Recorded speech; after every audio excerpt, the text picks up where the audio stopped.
Well, first of all, welcome to St. Louis and welcome to Missouri for those people who support Ducks Unlimited. Conservation has been a big issue in Missouri for a long time.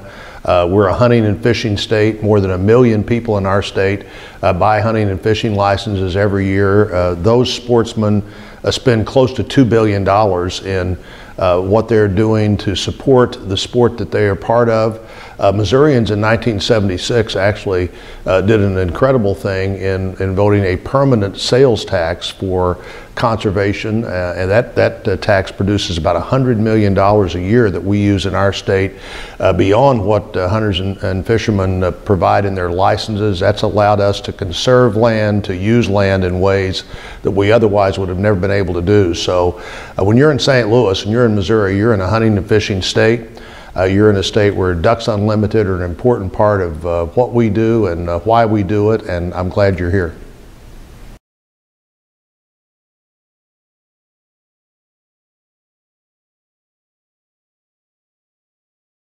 Well, I think these conservation programs mean so much to the future of sport, but also the future of what we are as a country, what we look like as a country, what our outdoors environment is like, and so much of what can happen for sportsmen and for wildlife can be very much incorporated with active agriculture. The programs we have in our country that support that, the programs in the new Farm Bill that support that are importantly designed to allow agriculture and sporting to be harmonious in what they do, to set aside the proper amount of environment for wildlife, but also to be sure that agriculture, where it can, is encouraged to supplement and encourage that wildlife, whether it's a rice field in southeast Missouri, whether it's a cornfield, whether it's getting ready for the flyover that we look forward to every year in our state of ducks and geese.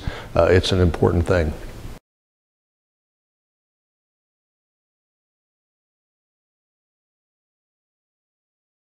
Well, I think this is an act, this is a concept that's proven to work in our state. The waterfowl habitat is critically important that we preserve it, and you can do that again in ways that support the overall economy. Not only what hunters and fishermen bring to the economy as they're buying their fishing license, they're buying their equipment, they're traveling to pursue their sport, but also what just the continuation of having that wildlife habitat means to the way Missouri looks, the way the country looks. It was an important concept to move forward. It's an important concept to continue, and I'm glad to be a supporter of it.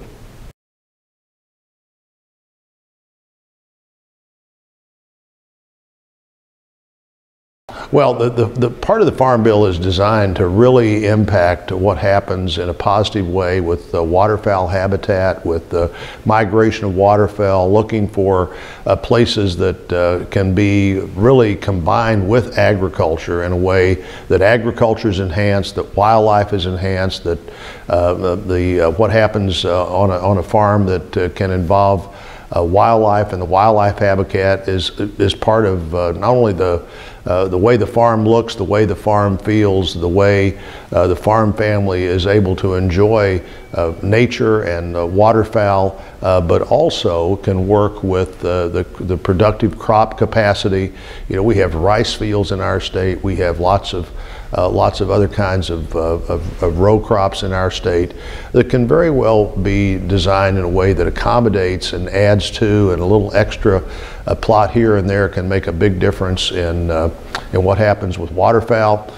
This is a big industry, but more importantly, it's an important way of life, and it's an important way of how our state looks, how our country looks. For people at Ducks Unlimited who support these activities, they do a great favor for Americans that never think about duck hunting or never think about sporting, but do think about what it looks like where we live and what the country is like, and how important it is that we maintain the kind of habitat and the kind of environment that the Farm Bill, I think, is a right step in that direction once again.